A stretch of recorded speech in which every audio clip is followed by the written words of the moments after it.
Sabe que eu queria muito, assim, ouvir com calma, né? ah, um, um parecer técnico da Equatorial de por que toda a vez que a gente tem um fenômeno, e esse agora, o mais recente, que nem foi tão violento, foi um pouco, temporais de verão, a gente pode dizer, falta luz. E as pessoas ficam sem luz durante tanto tempo. É por que isso? Porque a Equatorial trabalha com equipes terceirizadas? O que acontece de fato, né? Para que isso. Como é que a gente pode resolver isso? E faz tempo que a gente não conversa, até acho que entra aqui, a gente anota para a nossa É pauta. impressionante isso, né? Para fazermos A gente nunca tem essa resposta, conversa. né? A gente gostaria de ter essa resposta. Por que fica? Choveu, falta luz. Por que acontece isso? Que vai além de cortar árvores, né? Porque exato. a solução de muitas pessoas é não, Porto Alegre é arborizada demais, temos que nos livrar das árvores. Nós temos, eu sempre provoco, temos que encontrar respostas melhores para problemas antigos. Então, melhorando as nossas perguntas, quem sabe encontrando respostas melhores e inovadoras. E por isso, a gente traz aqui também ao Jornal da Mix a diretora de articulação com a comunidade técnico-científica da Secretaria de Apoio à Reconstrução do Governo Federal, Fernanda Corezola, porque está em andamento, entre hoje e amanhã, o seminário Ciência e Enfrentamento ao Desastre de 2024 no Rio Grande do Sul, que acontece no Salão de Atos da URGS, aqui em Porto Alegre. Bom dia, Fernanda. Dina Paula, bom dia a todos os ouvintes da Mix. Agradeço aí a oportunidade da gente falar um pouco desse seminário que realmente vai ser bem importante, ocorrendo hoje, durante todo o dia, no Salão de Atos da Reitoria da Universidade Federal do Rio Grande do Sul e amanhã também na parte da manhã. Bom, a gente pegando o programa, né, aqui compartilhando com os ouvintes, né, a programação do evento tem um olhar abrangente, né? Só compartilhando aqui para quem está nos escutando que a gente parta da mesma página. Vai desde painel sobre mudança climática em si, análise do desastre, de vulnerabilidades, de riscos, até a questão de impacto na economia, na infraestrutura, no ordenamento territorial, os impactos sociais dessa catástrofe, a governança, políticas públicas. Então, se tem aqui um olhar bastante abrangente sobre o que se viveu a partir de maio, mas com consequências ainda muito presentes, conforme já escutamos, inclusive, hoje mesmo aqui no Jornal da Mix. Qual é a intenção quando se fechar esse seminário, né, de se ter enquanto legado e ações, inclusive? Exatamente, Sabrina. Esse seminário, ele é um evento, assim, nós diríamos que é um evento de natureza científica, justamente com o intuito de analisar o desastre que aconteceu, que ele é de natureza hidro, geo e climático, né? Mas também socioambiental, socioeconômico, digamos assim, né? No sentido, buscando as várias disciplinas, as várias instituições, os vários profissionais que têm se dedicado ao tema, porque em que pese muitos já estejam esquecendo, de certa forma, o que aconteceu, né? Ele ainda precisa ser conhecido, ele ainda precisa ser compreendido, né? Pela sociedade, principalmente, mas também pelos agentes públicos, né? Então, o que a gente espera é ter uma compreensão mais profunda a respeito das causas, das características desse evento, né? Mas também, e que isso nos subsidie, né? A formulação e a implementação de políticas públicas para que a gente possa estar mais preparado, né, em eventos futuros, né? Nós sabemos que esse tipo de evento já se tornou mais frequente. Claro que o deste ano ele teve uma dimensão catastrófica, né? Mas esse tipo de evento, de fenômeno pode acontecer em outras oportunidades, né? Com mais ou com menos intensidade, né? Então, a sociedade brasileira, a sociedade gaúcha precisa estar preparada. Este é um dos grandes desafios, né? E para isso o conhecimento é a chave, né? Nós vivemos na sociedade do conhecimento, mas ainda ao mesmo tempo o dilema das fake news, né? Então, este tipo de situação requer que a gente tenha uma compreensão profunda e que a sociedade, né, esteja preparada para enfrentá-lo. Fernanda, a sociedade precisa confiar né, em quem governa, em quem gere a cidade e o Estado, consequentemente. Como é que a gente consegue fazer esse link? Porque a gente está vendo ainda condições precárias de pessoas que estão desde maio sofrendo. Como é que as pessoas podem confiar no poder público hoje em dia, visto que fica tão difícil de tu conseguir resolver, tu no caso o poder público, resolver questões, como a gente já vem falando aqui hoje de manhã, básicas, né? De tu conseguir voltar para casa, de tu ter luz na tua casa, de tu ter o teu mínimo. Como é que a sociedade consegue enxergar essa confiança? Como é que tu pensa isso? Bom, eu acho que essa é uma questão chave, né? A gente precisa, o poder público tem sim a responsabilidade de construir essa confiança, né?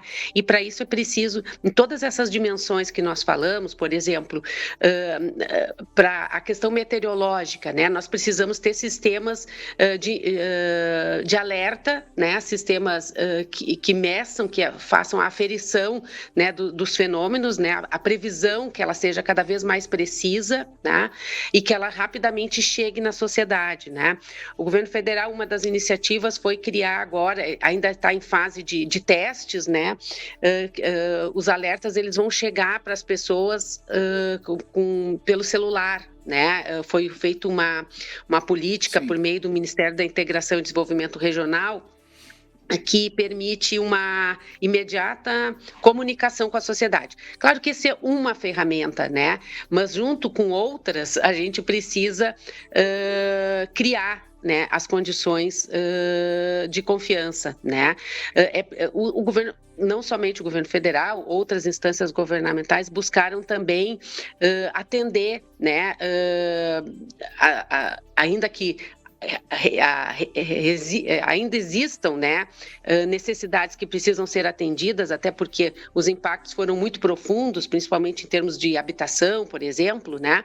Mas talvez nunca na história do Brasil, em eventos assim, o governo tenha sido dado tantas medidas, né, em termos de agricultura, em termos de recuperação econômica para as empresas, em termos de construir as condições para que habitações venham a ser disponibilizadas, né?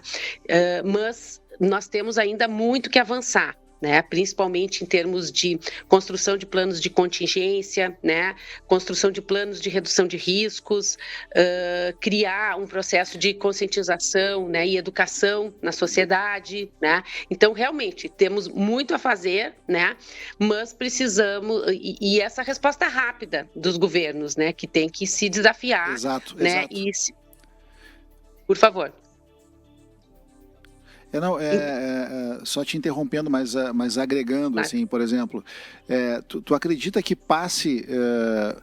Porque tudo bem, uma coisa é tu trabalhar preventivamente, isso é muito importante, a gente sabe que isso resolve muitas coisas, né, preventivamente, mas a urgência em resolver, assim, por que demora tanto tempo para resolver? Tu não acha que isso também afeta, de alguma maneira, essa credibilidade das pessoas com relação ao poder público? Porque, né, é muito tempo para se resolver qualquer coisa, né, e tem uma burocracia, e tem o que disse que não recebeu, o que disse que não teve aqui o levantamento preciso para poder enviar as verbas, o outro também não sabe qual é o tamanho do prejuízo para poder fazer uma casa. Quer dizer, as coisas elas vão se aglomerando, os problemas vão se aglomerando e aí fica tudo muito mais moroso.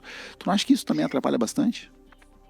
Não, atrapalha, mas esse é o grande desafio do poder público, né? Essa integração, essa articulação entre o governo federal, o governo do estado, os governos municipais, né? O próprio Ministério Público, né?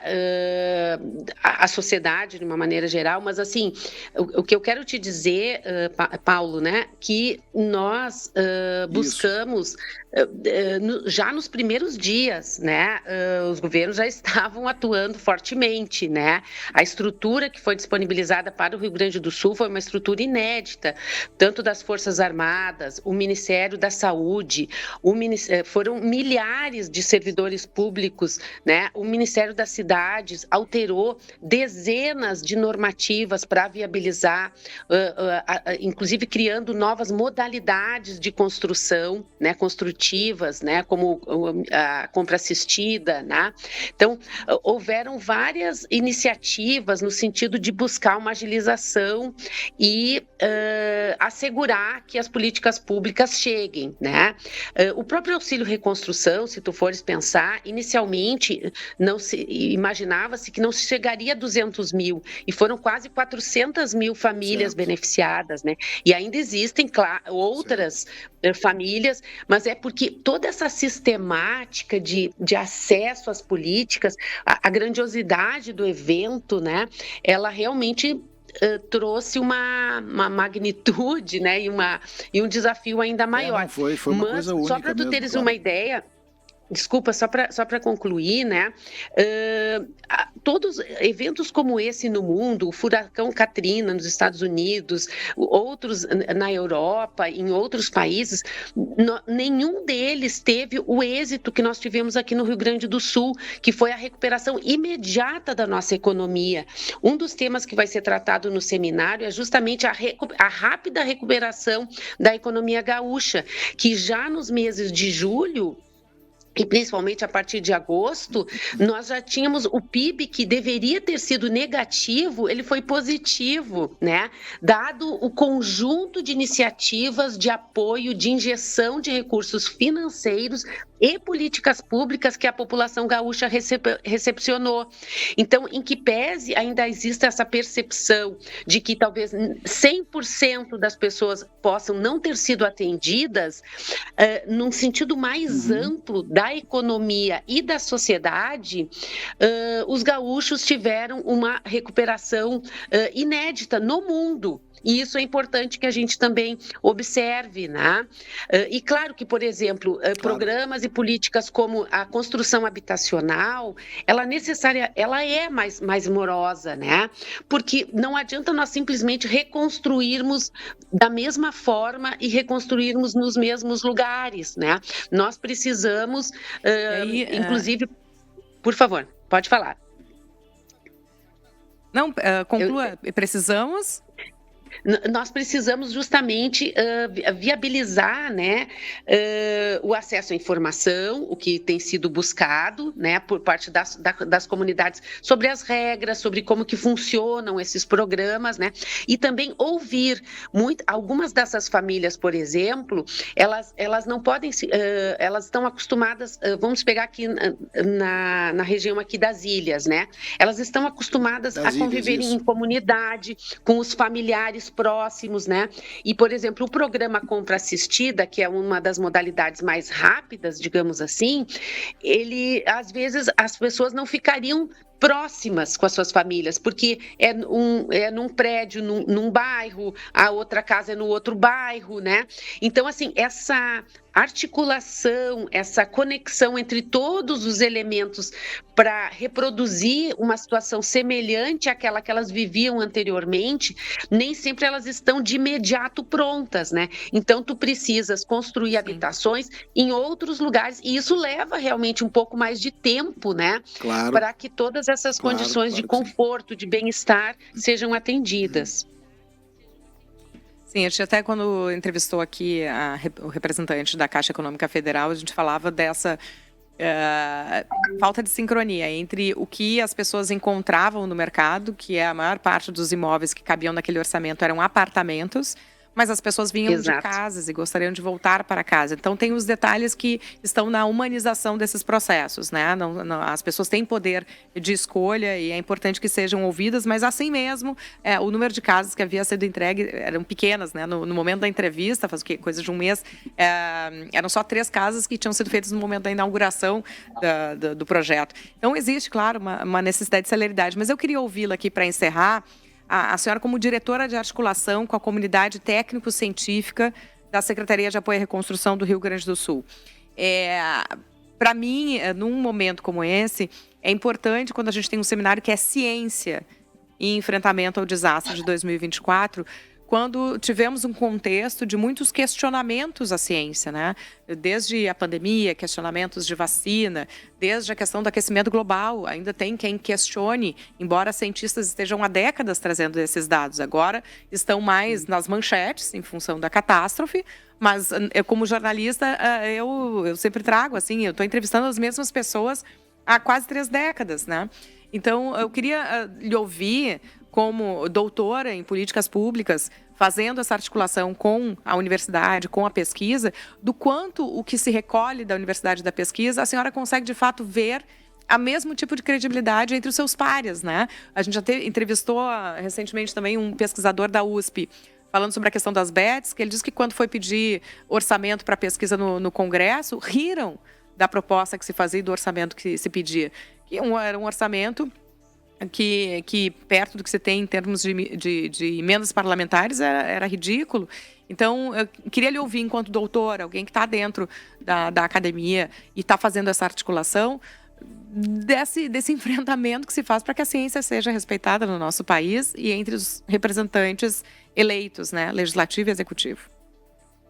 Muito oportuna essa tua questão, Sabrina. A gente tem a compreensão no âmbito do governo federal que talvez um dos grandes atores, né, parceiros, e que deve ser respeitado, valorizado, né, e com os quais nós devemos estabelecer as parcerias, são justamente os cientistas, né, os pesquisadores e os professores também, né, porque nós temos aqui uma comunidade acadêmica no Rio Grande do Sul, com milhares de professores, estão promovendo junto conosco este seminário, o Fórum de Reitores das Instituições de Ensino Superior Públicas do Rio Grande do Sul, o FORIPES. Então, todos os reitores estão aqui conosco, o COMUNG, que é o consórcio das universidades comunitárias gaúchas, né, também está conosco, a Sociedade Brasileira para o Progresso da Ciência também é um dos parceiros junto conosco.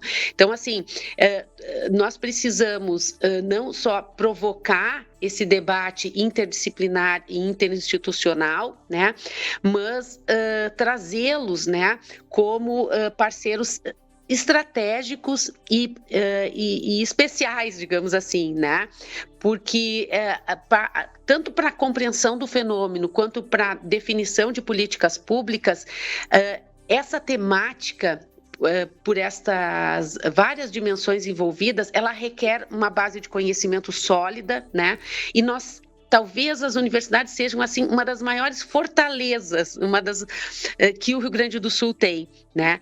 Então, esse desafio de aproximar a sociedade, né, da ciência e a política da ciência. A gente tem falado muito dessa interface, né, dessa aproximação e esse é um dos objetivos do nosso seminário, né? É trazer os cientistas, sim, né, mas também trazer a sociedade e também trazer os políticos, os gestores, sejam os gestores federais, do estado e dos municípios, principalmente, tanto que nós convidamos, Sabrina, os prefeitos e prefeitas eleitos, os novos prefeitos, também para participarem conosco, né, para se sensibilizarem, né, e promovermos esse diálogo conjunto, né, e que possa trazer realmente frutos, né, tanto em termos de políticas públicas de adaptação, políticas de mitigação, né, porque nós sabemos que os gases de efeito estufa são dos principais causadores, né, do aquecimento global, e o aquecimento global, por sua vez, é que provoca as mudanças climáticas, né? E as mudanças climáticas, por sua vez, que causam esses eventos extremos que levaram às enchentes deste ano, né? Então, toda essa cadeia causal, né, de fatores, a gente precisa compreender, né? E são justamente os pesquisadores, né, os cientistas que estão, digamos assim, são os nossos grandes aliados, né? Os nossos grandes parceiros, né? E nós temos convicção, né, de que é o início de um processo, né? Nós precisamos intensificar essa parceria, né? E precisamos fomentar políticas também de apoio, né, para essas pesquisas. Então, esse nosso encontro, ele tem esses múltiplos objetivos, né? Não só de fazer o debate, né, subsidiar políticas públicas, aproximar a ciência e a política, né? E também é importante dizer, o governo federal também tem órgãos de pesquisa como a Agência Nacional de Águas, o Serviço Geológico Brasileiro, o Instituto Nacional de Meteorologia e outros, a Embrapa, que vai estar conosco também, né? Aliás, todos esses órgãos estarão conosco também, né? Junto com as universidades aqui do Rio Grande do Sul. Então, esse é o nosso grande desafio, né?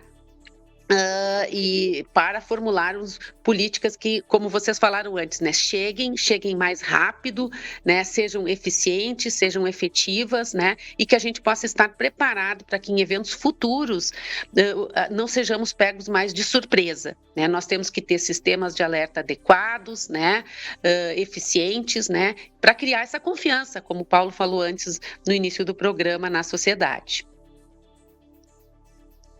Fernanda Corezola, diretora de articulação com a comunidade técnico-científica da Secretaria de Apoio à Reconstrução do Rio Grande do Sul. Só lhe perguntando, o seminário começa daqui a pouco, às 8h30 da manhã, tem um espaço ainda de credenciamento. Quem é que pode participar hoje ainda do evento?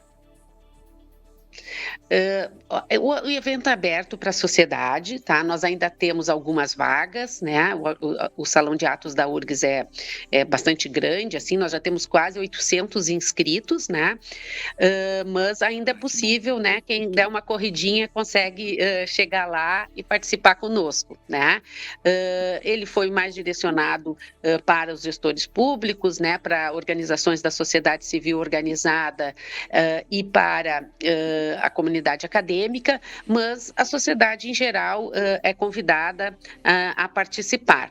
Nós estaremos lá a partir das 9h30, vamos hoje até em torno das 18 horas e amanhã recomeçamos às 8h30 e vai até às 11h30.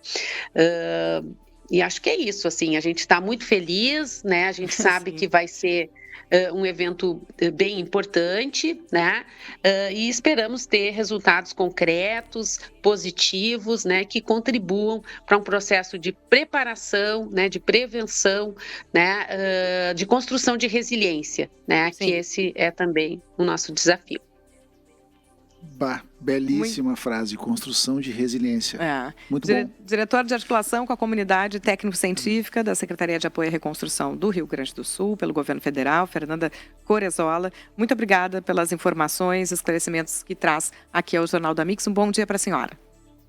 Bom dia, nós que agradecemos, esperamos encontrar quem puder participar conosco hoje lá, está convidado.